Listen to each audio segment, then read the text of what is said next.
How soft, how firm? Is it a buyer's market? Is it a seller's market? Is it neutral? What can I expect my average days on the market to be if I go to flip a house? These are all things that you're going to want to ask yourself. Because let's just go for example. I just closed on a flip, not last Thursday, but the Thursday before. All right, it's a townhouse in Green Acres Place. Green Acres Place Drive.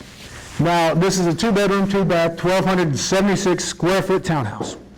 2-level. There's a number of factors that go into what my offer was on that house. The main one being the carrying costs of my money. Everybody familiar with carrying costs? Cost of money? All right. For anybody that might be embarrassed and not want to raise your hand, the cost of money, let's just say that you go to a bank and a bank says, look, we're going to give you $100,000.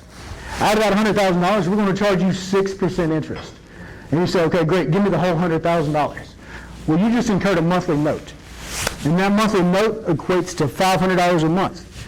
So if you go and you get a flip that you project to sell in 3 months, automatically off the top, bring $1,500 off.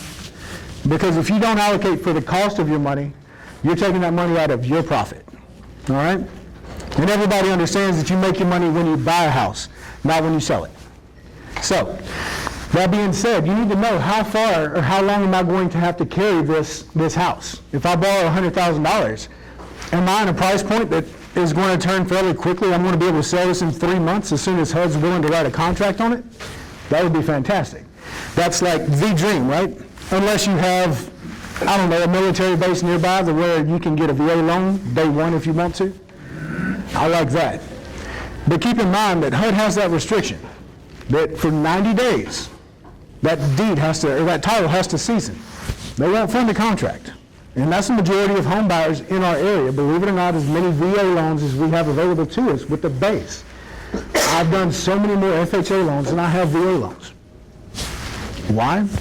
Well, because the younger generation of people, millennials namely, don't really care to own a home yet. Because of the fact that they've seen how many people went through the loss, the tragedy of 2008. And they heard their parents take that hit in that stock market, lose so much of their value overnight. So, that being said, they've been a little bit hesitant. And that's just my speculation. Do your own homework. That being said, I know what to project out as far as my carrying costs for these flips. This one in general, I'm just going to give you a high level. I bought it for $44,000. ARV on the house, after repair value, somewhere between $120,000 and $130,000. Now, it's also in a flood zone. Another part of your due diligence that you have to know about. Because whenever you have a $1,300 a year flood policy, that's going to factor into the buyer's monthly note. Don't think that because you paid cash, you can ignore that fact. You always have to keep your buyer at the end of the road. I also know that the market moves fairly fast in that price point. So I anticipate being able to sell that in less than 45 days. Because over there, I get young professionals who can go 5% down with a conventional loan. I've got retirees who are willing to go ahead and pay $120,000 cash for a downsize. So these are my angles for this, and this is what's going to keep me from having to sit there and withstand 90 days of carrying costs, because I'll be all in around $80,000, which $400 a month. So I'm projecting somewhere between my rehab, everything else, I'm going to be under $1,500. Now there's, of course, some variance built in there. But the only reason why I know that is because I've bought flips before, and I didn't factor in the carrying cost. I didn't think, well, the bank's going to want money too for loaning it to me. So I go and I flip a house, and we sit here and we're like, man, we made $24,000. That's awesome. Then we factor in that we had cost of money on that. And then it was like, well, $22,000 still ain't bad, but I would have loved 24. So that being said, that's the importance of knowing your market and knowing what to forecast out. It'd be nice to know if, say, you know that maybe tomorrow buying a $300,000 flip is going to make you $75,000. That'd be kind of cool, right? What's better is to know that if you buy a $100,000 house, the statistics in the market's telling you that's going to move a lot faster. So with that, Chris Smith has actually prepared a lot of these handouts. We're just going to go around, share these out. And I'm going to let Chris introduce himself, because nobody does a better job of introducing Chris than Chris.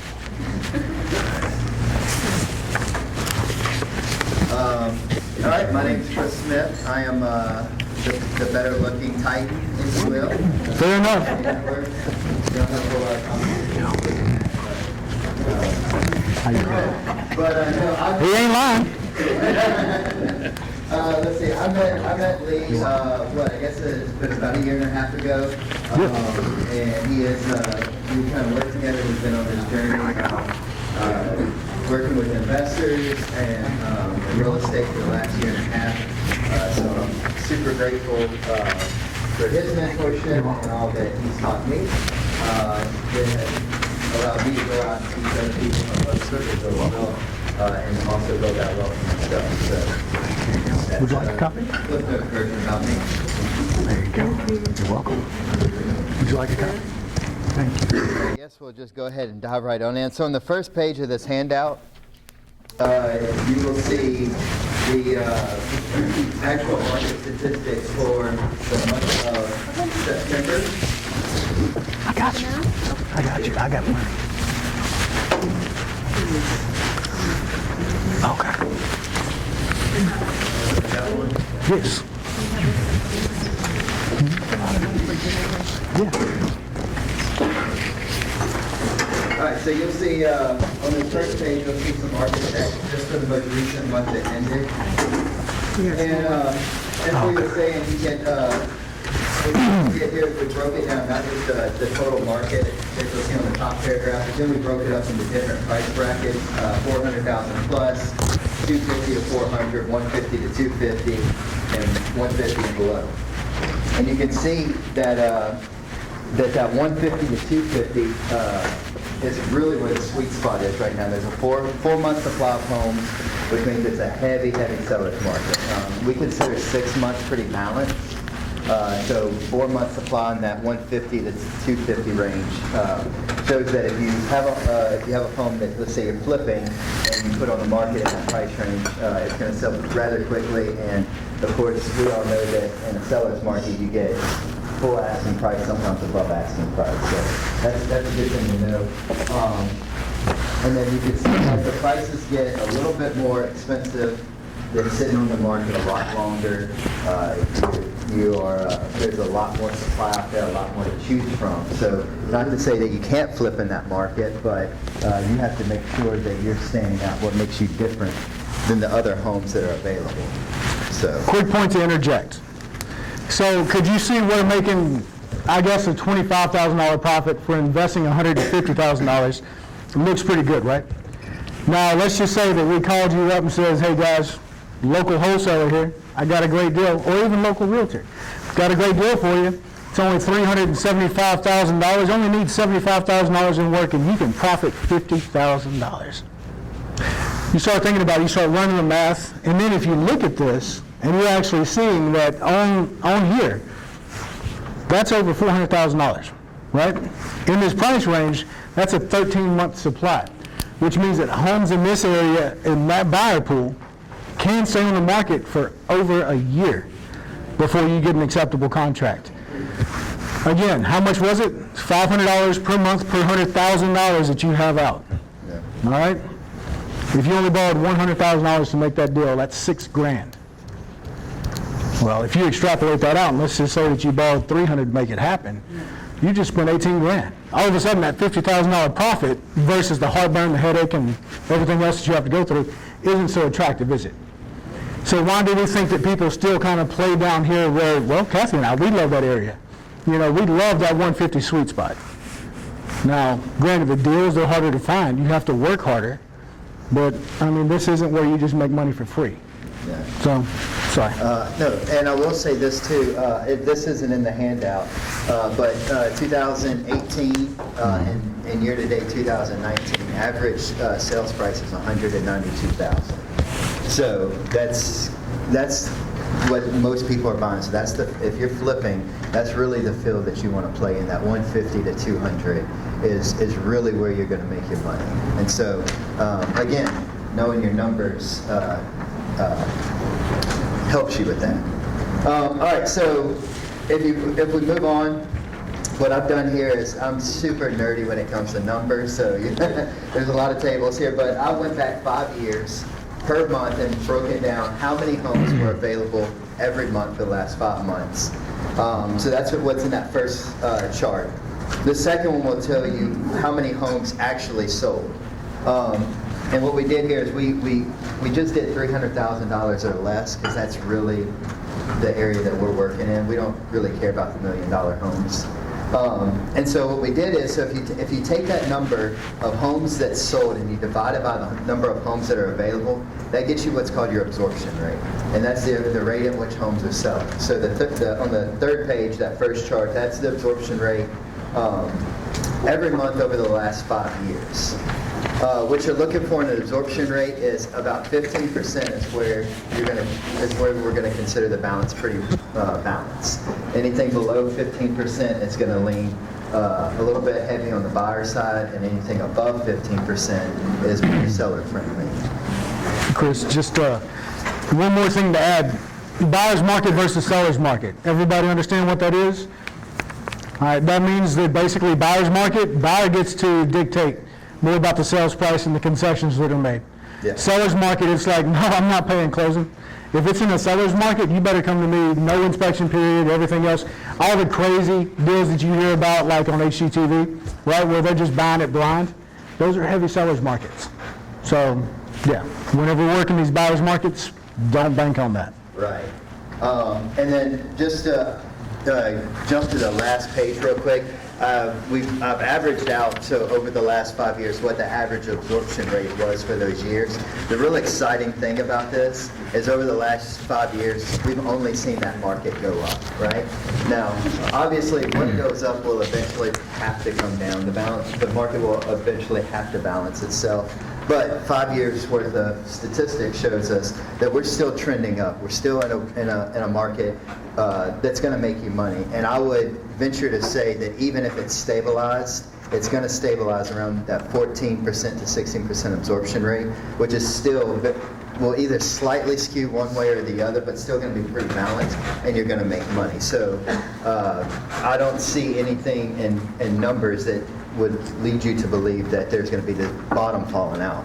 Again, do your own research, but based on the numbers that I see. No. And the bottom falling out, I don't feel like that's the case. I think that we are due for a market correction. Yeah. We've got a couple bankers in the room. Joe, did you hear Fed's past 3 days? They've injected, I think, over $200 billion. So with that, I mean, whenever the Feds are saying, hey, look, let's keep the market stable, that means that we're due for a slight course correction. Do I think that we're going to see another 2008? No, I'd love to. I've been stacking money for that purpose. So I'm sitting here saying, y'all be irresponsible. I'm looking for foreclosures. Also on the same note, I don't want anybody to go through that. So I do think that we are due for a market correction. I don't think it's going to be as drastic as what we experienced before. Yeah. And so year to date, we're sitting around 17% on the absorption rate. So that's good, strong numbers if you're selling. And then, of course, he hit on it. The next chart will kind of break down month supply. So 6 months supply is what the industry considers balanced. Less than 6 months is a seller's market. Greater than 6 months is a buyer's market. And then on the next page, we broke it down into quarters. What quarter of the year is good to buy, and what quarter of the year is good to sell, right? So obviously, quarter 1 and quarter 4, the wintertime, the holidays, these are when absorption rates are the lowest, which means it's a good buyer's market. It's where you can find the best deals, right? So if you're looking for that flip that you really can hit a home run with, these are going to be the months that you can find it. Whereas quarter 2 and quarter 3 are historically the better months to sell in. So with an average rehab, taking 5 to 6 weeks. If you buy in quarter 1, especially at the tail end of it, and it's ready by quarter 2, then you stand to have a really good chance to not only sell the property, but sell it fast and for asking price, because you'll be back in the seller's market. Another note, this also should help you identify your strategy for acquiring properties, right? So Q4, Q1, those are generally good months for going and scouring the MLS for those motivated sellers that we hear about, right? Now, as far as quarters 2 and 3, personally, we go off market. That's where we utilize wholesalers that use direct mail, that use Facebook leads, everything else to generate those leads, get those people under contract. Because anybody that's using a realtor, we're expecting top of the market. We want top dollar for our house. Never mind the fact that it's a 1-bedroom, 1 bath, and it's missing a floor. We still want $100 a square foot. All right? So that being said, wholesalers come in very handy for me during quarters 2 and 3. Also, we go off market. So that's where we send out direct mailers. That's where I start putting out some signs. I'll buy your house. Because, well, there's a certain advantage to actually having that line of credit. And if you're new to the business and you want some tips on how to draw a line and grow a line of credit from $6,000, I'm more than happy to share that. Right? That's exactly what we've done. But that's what's turned us into cash buyers. That's why whenever somebody says, can you really close in 5 days? I'm like, call the title company, see when the title will be ready. I'll have the money there. So to be able to have that, that's what allows you to negotiate. Knowing the market is one thing, but being able to take advantage of the market, that's what you have to be willing to do. Because what is knowledge without action? It's a daydream. Yeah. So, And then you can even, on that second chart, you can even see, January 295 was the total homes sold. And September, August, we're at 444, 525. So that just shows you homes are moving faster in the 2 and 3. And so you definitely want to try to acquire in 1 and 4. All right, so the next 3 charts are something that I thought were pretty interesting. So I wanted to just do an average day on market, right? And I found it interesting that in 2008, we saw an uptick in houses sitting on the market. And I thought it was pretty interesting, so I dug into it, and I found that a lot of the more expensive homes were causing that uptick in the market and the homes sitting there. And then I also realized, if you look on the next page, I broke it down between Caddo and Bossier. And it's not much, but it is slight, where Caddo is also driving some of these longer days on market, and it seems that Bossier Parish is moving a little bit faster. So that's something, I don't have the most accurate census information on me, but it is interesting to note that it seems that more people are buying in Bossier as opposed to Caddo. So again, just good information to have. and I wouldn't state that as actual law because we don't know exactly what the drivers are, right? Because I still sell a lot of homes in Shreveport. Now, that's one thing that I just want people to understand. It's all subjective. People actually think Shreveport has this like bad reputation, right? So you can't go over there after 8 o'clock. You're going to get shot. I'll tell you what, I'll go through Holland. I don't care. I'll go through Cedar Grove. I don't care. Now, don't get me wrong, situational awareness, you better have it, right? But that being said, there are deals everywhere. You just have to understand what your acquisition strategy is going to be and what your exit strategy is going to be with that property. Because I'll tell you right now, I will buy in Shreveport all day long for Happy, right? Does everybody know what Happy is? It's actually a program that's instituted to where people can get these down payment assistance, large down payment assistance to get into a home. You can get into a home for $500. We actually have some people on housing that are getting basically approved to purchase a home in Happy. So how much do you have to make to purchase an $85,000 home? I can tell you right now that you can make $12 an hour and afford 120 plus. And that's $12 an hour. So if you bring that down, do you know that you could actually work at McDonald's and still afford a house? You just have to make sure that the purchase price is right. What's that acronym? I'm sorry? What's that Happy is an acronym? Oh, it is an acronym, and that's a great question that I don't know. I tell the lenders, and I'm just going to be blunt about it. I could make it up. I could be like Housing Authority Program per implement. But no, I'm just going to tell you that's something that a lender can tell you. I just know that happy means awesome. I've got one guy that he'll buy a house for, on average, he tries to get it for about $15,000. On that, he'll go and he'll turn about $25,000 to $35,000 into it, and he'll consistently sell it for $85,000, $90,000, $85,000, $90,000. So he's got such a low risk with such great margin, and the thing is, everything that he puts in there is just builder grade materials. So his cost is lower. However, guess what? Market shifts. Now all of a sudden, you don't have that availability of buyer anymore. Now you're going to be selling it to a landlord if that's your exit strategy. So there's pros, there's cons to whatever strategy you go with. Just be ready and be watching your market. And I think if you buy low, it's good to make sure that you build your numbers where you have multiple exit strategies. If you can't flip it, maybe you can turn it into a rental for you for a while until the market reestablishes itself, and it can be flipped. Like, I'll give them Ella, for example. So Chris was with us whenever we flipped the house over in South Bossier on Ella. Now, this house, I looked at it, the margins were solid. I knew that my ARV on that was going to be 150 all day long. It was a 4-bedroom, 1.5 bath, which is outside of my comfort level. I love to have 2 baths. That's my thing. I don't like to go do bump outs, concrete pours. That's not me, because that gets outside of my comfort level, especially whenever I can still find stuff where I like to play. I ended up taking it because they sold it for $80,000. So $80,000, I did a cosmetic rehab, 1,700 square feet. I was just in there for about 110 all in. I sold it for $150,000. Now, even if I didn't get to sell that, what do you think a South Bossier 4-bedroom, 1.5 bath would rent for? Top of your head, 1,300? 13. So 1,300. Now, based on that, if you're 110 all in, and that's your finance charges, you can look at a note of about 788, if I can speak, a month. Now, after you factor in taxes and the insurance, well, you're still sitting there less than $1,000. So I can still cash flow 300 by turning this into a rental? Sure.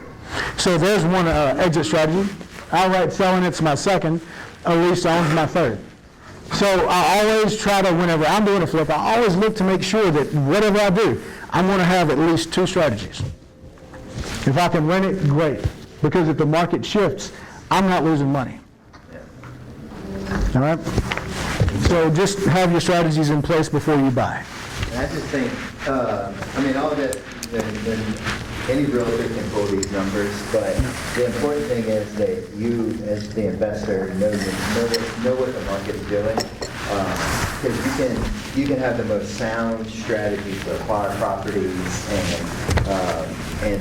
have a contractor do the rehab, but they're just going to sell it. If you buy in the wrong time, they're just going to sit in the market, then your carrying costs are going to eat up all your profit, and that'll put you out of business just as quick as underestimating the rehab. So just be careful, know your numbers, and have a good team around you. Your contractors, your real estate agents, whoever it is that you're working with, make sure everybody around you makes you a better investor. All right. Is that pretty much everything that you got? All right. So that's all that we really had to discuss that week. I was talking to Chris. I'm like, man, look, we don't have an hour to fill of this kind of stuff. So you guys did get about 30 minutes of it. I hope that helps. Now, what we'd like to do is open this up for a Q&A, right? So you can ask us any. Go ahead.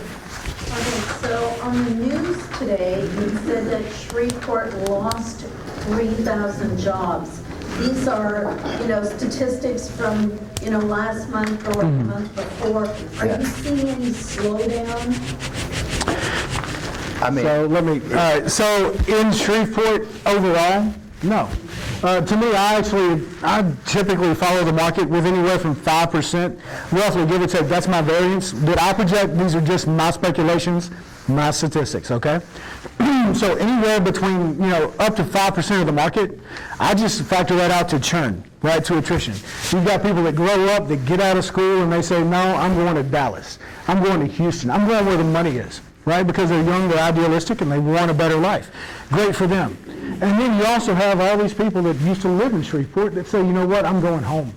It's time for that. So there's churn no matter what. So you can lose the 3,000 jobs, but you can also bank on 200, 400 people that decided that they're tired of working for their boss. And what they're going to do now is they're going to open their own business. So there's always going to be growth where there's, anything else. Now, a GM plant shutting down, all of a sudden, the oil field taking a hit, and it dives and it's just crashed. Those are things I would pay attention to, yeah.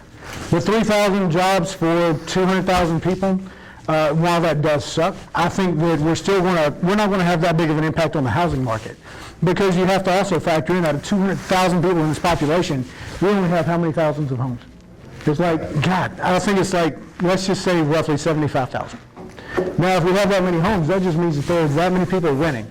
So people that lose their jobs, they can move easily, they'll get out of their lease, right? But we're talking like what stability? And what type of jobs did Shreveport lose? Was it low-end retail? Was it high-end professional jobs? Those are, I always try to quantify the information that I'm given. And I'd also like to say, I think a lot of too, I mentioned the slight uptick in days on market. I think that also has a lot to do with there's a lot more homes available now. Even though the supply is good enough that people are buying at an incredible rate right now because interest rates are low, I think there is a lot of homes available on the market too. I think that accounts for a little bit of why some homes are sitting. You just have to, you have to, when you go to market, you have to stand out. You can't just be the same house as the one next door.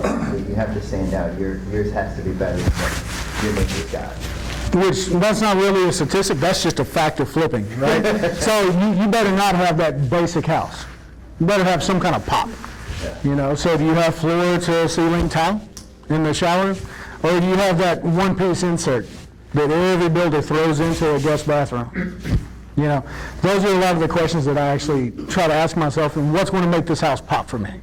That's like right now, my wife Kathy, God love her for putting up with me, because she's over here, she's talking about the colors of the townhouse and everything else that we're going to do. And me, I'm basic, and I like to buy on a budget. So what I would do is I would go in there and I'd put me a tub and I'd put just a couple little, just 12 by 12 tiles around it and say, ta-da, garden tub. New. We're actually going to put a jacuzzi tub in there with some jets because you know who controls the household. You know who makes the decisions in the household. You know who, when they get home from a long day's work, what do they like to do? They like to relax. They like to soak. And they wouldn't mind a jacuzzi tub. So she actually tells me and she informs me that that's what we have, and guess what God ordered? A jacuzzi tub. So those are the things that, you have to keep in mind and look for down the road. I actually showed a house today, $400,000 house, and had this gorgeous shower. And I said, you know what? I can borrow on a budget. I can get that tile look cheaper. And I can actually provide that in one of my flips. So it doesn't have to be a $400,000 house to have a $400,000 feature, right? So those are the things that are going to make your houses sell. Sorry, I got off on a tangent. Go ahead. Anybody else? And y'all, we can open this up. Everybody can ask anybody a question. I don't care. Let's just talk a little bit, communicate, see what we have going on. How can we help each other? Recommendations for any good, reliable contractors? Yeah. You pretty much have to make that happen, right? So, like I talked about last month. So I've got a guy who's been working with me for a year and a half. We just signed, it was, Monday, last week. We went ahead and signed the contract to begin the rehab on the townhouse that we just started. He still signs the same contract that he signed the first time. He still signs a change order whenever we do it. He has liquidated damages in that contract, which means that if he runs past our contract end date, he's paying me $150 a day. So he's also licensed. He's got me on his COI, his certificate of insurance, as additionally insured. Right? If you get somebody that can provide you with these things, more than likely they're a reliable contractor. Because if they were somewhat shady, they're not going to take the risk on getting popped for $150 a day. Now, another part about controlling the contractor, I spoke to that last month. At the end of the contract, before he gets his final payment, that final 25% payment, guess what he does? He signs a lien release. He can't go and put a mechanics lien on my property. And guess what his subs do before they get their final checks? They sign the same lien release. Because did you know that a sub could go and still put a mechanics lien for their work on your property, even without your general contractor? It's kind of scary. Because if your GC doesn't go and pay that sub, and he files that mechanics lien, it's you that's in the sling. It's actually a good thing, because you can just pay them, they'll go away. Having someone on your job site in the past, you pay money somebody else owes them. What are you doing on your job site? Huh? What are you doing on the job site? I was visiting, the contractor was working, he owed the sub money. Yeah. He came on the job site and threatened the contractor and me. I had to pay him for somebody else's job. You didn't have to pay. You chose to. Oh, I didn't. Yeah. I don't know what that. Yeah, because I do business a little bit differently than other people, because I tell people, just because I'm the man that's in front of you today, don't mean that's who I was. Yeah. So, But I think the opportunity to versus, being threatened and. yeah. Oh, I've had subs get in my face before. Yeah. Yeah. And they can try, and that's well and good. Do they want that 25%? Do they want their final draw? Because my contractor pays them in the same draw structure that I pay him, which means that he's got reliable subs. He's got subs that aren't on meth today and drunk and hungover tomorrow. So you wouldn't suggest visiting the job site at all? I visit the job site before I pay my draws, and I'm there for 5 minutes. If it's not done, if demo and carpentry isn't done, whenever I walk in, I walk back off the job site. If I walk in and the paint and sheetrock isn't done, I walk off the job site. If my flooring and fixtures aren't in, no. There's nothing to talk about. Because like I tell him, you do your job, I won't have to do it for you. Because I'm paying a contractor's markup, so I expect you to give me the job. Right? Anybody that knows me, and Chrissy, you're working with me right now, if you don't mind me sharing that, they understand that I'm about my business. Now, I love to socialize, I love to joke around and have a good time. That happens after 7 p.m. Right? I don't have time for that. You know, I mean, I'm sitting here, I've got a brokerage. Now, everybody's got their own things, but personally, I've got rental properties, I've got brokerages, I'm consumed with growth, right? I'm doubling my portfolio next year. How do I do that if I'm sitting here arguing back and forth with subs? Efficient use of time. Exactly. MWAs, and Robin Thompson actually covers that, and she did an amazing job. So Robin Thompson, she's the speaker that we had last year, and she changed my life, because I was very much anti-coaching, anti-guru. Look, I can learn this on YouTube just like I started out. Well, she came in there and she talked about MWAs, minimum wage activities. So whenever you actually start to identify these things in your life, let's say that you're working 2 jobs, all right, and you have to go home, and you still have to cook your family dinner, you still have to go do laundry, everything else with that.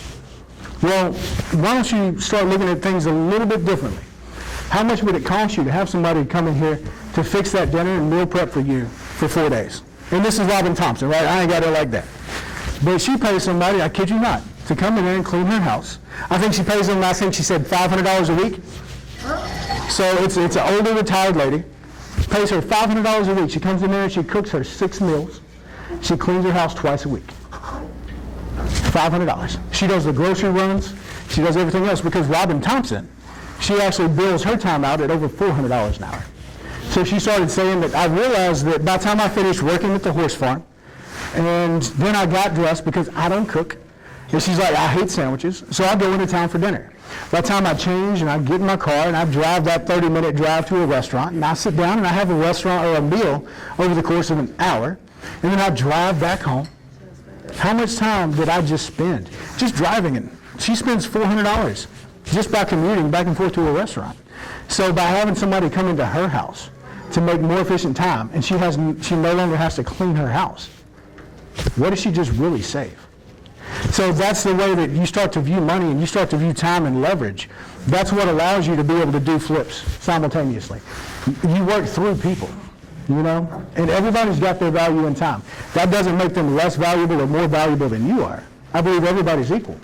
But I believe that people have different demands of money for their time. And I, just like the first time that I did it, I was so proud of myself, because this was before I invested in real estate. So I had this new yard, me and my wife's first house, right? And I'm just going to tell you right quick, I hated mowing. God, I hate mowing grass. So I talked to her and I was like, baby, look, this guy over here, he's cutting his neighbor's yards. He's doing it for $25. He said he'll cut our grass for $25. How much more time could we spend together? And let me tell you, it worked. I was so shocked. I don't know if it was like just natural NLP or what was it, but she was just like, you know what, that's true. I think that you're on some BS, but it's true. You could. We could go riding a Jeep, or we could go just hang out a little bit, go to a movie. And I was like, bet. I haven't mowed a yard in over 6 years. So I'm just so thrilled to announce that to y'all. It is possible. Dreams come true. So anyway, but that's what I would just say. Just make, and trying to analyze. You don't have to go and be obsessive about it, but just understand that you can apply leverage throughout your life and other things and make your life so much better. All you have to do is put people around you that you trust. You know, my favorite quote is by Archimedes. Give me a long enough lever and a place to stand, and I can move the world. And that's what he's talking about, applying leverage in your life. You're welcome. Any other questions? That must mean we explained it really good. Either that or y'all are confused beyond point, and it's just like, no, we give up. Real estate investment trust, have we ever, have the club ever? Yeah, we actually had Equity Trust come through, and they had talked about a number of those. Actually, do y'all still have the contact information for, okay, if y'all could actually share that to me, I'll put it up on the Facebook page. And if you're not on the Facebook group, please jump on there. Every now and then you'll actually see some people post some deals. I know Chevy's got a couple of really good deals that are, what was it? You've got one that's, I think, 40,000, little duplex. Yeah, so, yeah, a duplex. So, but I think, you know, they posted up in the group, so if you are not on the Facebook page, just search in Facebook for Shreveport Bossier Real Estate Investors Association. I know, wrong name, amazing result. Have you ever considered bringing in a specialist or someone who is knowledgeable on syndications? Actually, who was it? You and I. So Sean and I, we've talked about going to Dallas. Now, I've heard of the Brad Summerall group. I don't know. I hear conflicting stories. I would love to just have somebody come in and talk about it at a high level, you know, because everybody wants to syndicate until it's time to syndicate. You know, everybody wants to make that 3% on that $5 million, $10 million deal until they realize the work that is going to go into it. Number one, you got to get somebody under term. Number two, now you get to go have the fun of putting together all the money. And yeah, at the end of the road, that's great. But for most people who are sitting here and they can't shell out $400 for bandit signs, how are they really going to syndicate a multi-million-dollar deal? So that's kind of been like, if we have more interest, I'd love to bring in somebody for a workshop. That would be amazing. So if you have anybody that's a syndicator that you have on radar, please write it down. One of the things that the board members have discussed is we want to bring in two nationally known speakers, each year. And like we said, we did Robin Thompson and we had Equity Trust. Don't you leave me. Don't you leave me. And then they had an all-day thing, on Saturday. So the whole idea of passing these out is you give us feedback as to what topics and or speakers that you would like to hear. You'd like to go ahead and start, especially some of the well-known speakers, because we can do Skype, we can do that kind of thing, but they fill up as that feedback is very important to us. Yeah. Also, quick note, Chris and I were looking at November dates, doing some of you have been to the seminars, so we're looking at doing maybe one in November. We still have to shore some stuff up, more specifically geared towards rentals and landlording. So we covered rentals, landlording, and flips, but we feel like that was a lot of information to give out at one time. For those that haven't been there, I don't charge for that. I'm not trying to sit here and make money. As a matter of fact, I call up my bankers. I call up my insurance agents, and I'm like, hey, who's paying for lunch? Who's got my boys, right? So then they'll go and they'll cater in some lunch. So it's a free event, right? And you're more than welcome to come to any of that we do, simply because I tell people it's hard to get me one-on-one, right? And another thing about this, just because we're up here and you see a Titan patch and a Titan name badge, doesn't mean just exclusively use us. This is not a sales pitch.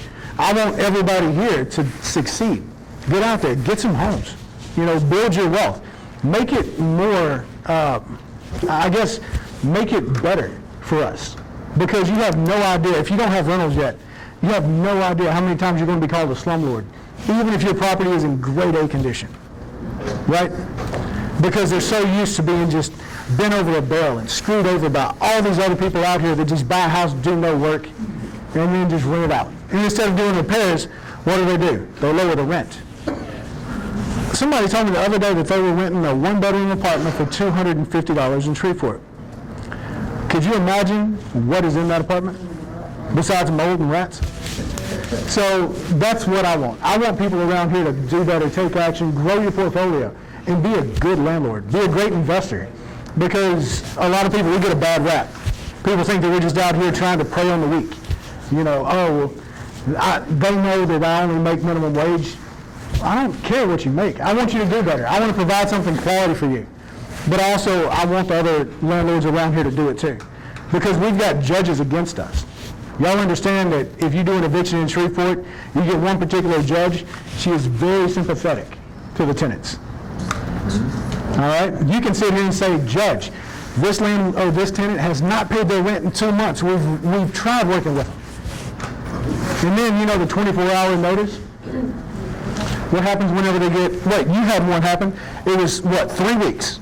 3 weeks. They gave him, they told that tenant that she had 3 weeks 3 weeks. to get out. And she hadn't paid in 2 months. 2 months no rent. 2 months. No. So why do you think judges have such a bias against us? It's because they hear about this. They see photos from tenants about the slums that these people are having to live in because of affordable housing.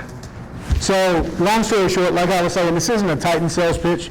This is an investor from me to you sales pitch. Right? Get out here, take some action, learn some stuff, and let's just get it together. All right? Because I can spot 2 great realtors already in the room, right? And they're not affiliated with Titan. Actually, Sylvia, she just opened her own brokerage this month. So kudos to you. Hey. Yeah. And I know Deanne, she's over there rocking it at Keller Williams. So, you know, we've got Patricia. She's been a long time member of our club. And she's out there. She calls me about rental properties, and we work deals together. I'd love to work some more, so feel free. But that's all it's really winding down to. And I'm just kind of rambling at this point. So that being said, I'm probably going to wrap it up. Go ahead. One of the benefits of getting on the website as well, and I get on there and just for information, people will be asking, who's a great contractor, or who do you use for a plumber, and you get 4 or 5 suggestions. So I'm going to ask a question of the group. Does anyone have someone who is knowledgeable about flooding and irrigation? I've got a house in Houghton that is built into the side of the hill. I put in French drains. I've done everything, but I'm still having some flooding issues, and I had a so-called irrigation special come in. $2,800 was his quote, and that's on a rental property. You just can't put that money in. Oh, okay. You didn't buy Shadowwood, did you? I'm sorry? That one on, was it in Dogwood? No, this one is off of Wafer Road. Okay. All right. Because there was one over in Dogwood. I was like, no, please tell me that's not the one. Okay. No, I've had this house for 2 years, and as I said, it had so-called French drains. They didn't work, but I put in more, and I still have water. Is the water intrusion only in heavy rains? Yeah, exactly. I mean, short of just more French drains, I think that's the most cost-effective way you're going to go with it. You know. Well, I did call the parents to find out if they would do ditch work to try and get them to, dig it deeper, clear it out, whatever. Is the drainage ditch somewhat shallow? Yeah. Glacier might be able to take care of that. Yeah, well, I did put out a call today, but they're closed. They work, I guess, until 3:30 maybe. So I called after hours. Yeah. I hope that you get that straightened out. Let us know, if you don't mind, would you follow up with us next month on that? I'd like to find out. Because that's one of my biggest fears, right? Water intrusion into a house. That's every landlord's nightmare. So, good luck with that. And to add, to piggyback on that, the look that I did in, what was it, Shady Grove, whatever it was, Oh, Bay? on Bay, right. Yeah. Okay, well, you don't know, and they tell you, no, there's on the disclosure sheet, but everybody in the neighborhood knew there was a problem.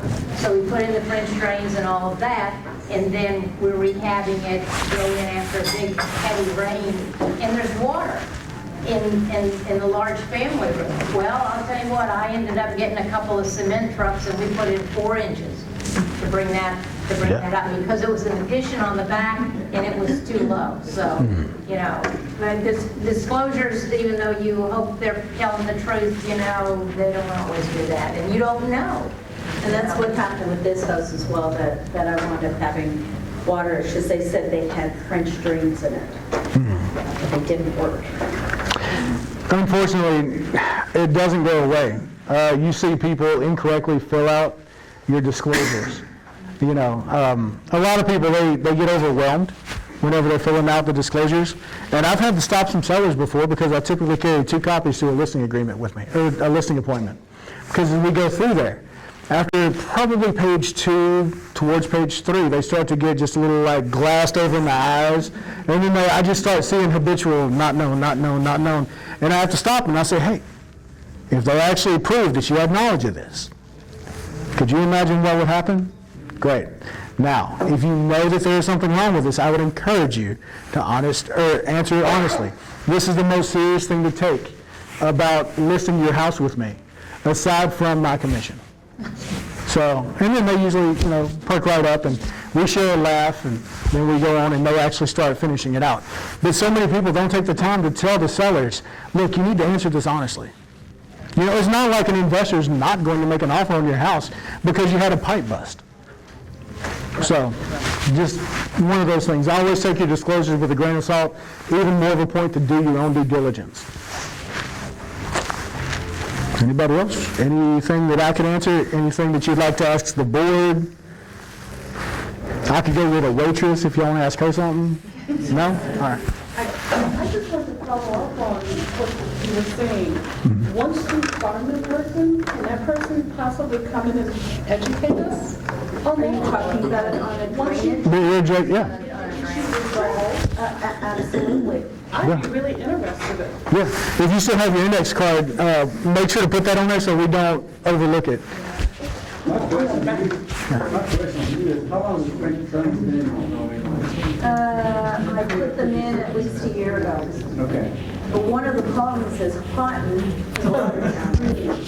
And when you have bad weather coming, I tell my manager, send the email, make sure the drains are clean. Because Yeah, they you don't- gotta run a snake in the water kind. Roots that grow through the pipe, I've seen it stop up, you know, keep them open. They'll stop up in a big rain, and you're saucy water. Do you have a bag of gravel over the drains? No, I don't. So your water intrusion, or the water will typically go through the gravel a lot easier, and that way leaves, debris, things like that don't really stop up that drain. So hopefully that'll help. You're welcome. And it doesn't have to be huge gravel. It can be pea gravel just so long as the grates don't get blocked by the gravel itself. All right, so with that being said, I hope that y'all had a great evening. So thank you. So we're going to hang out. We've got the room until 9. So y'all just make sure that y'all tip the waitress heavily. And y'all come on through. Feel free to network, shake some hands, introduce yourselves. Y'all have a good night.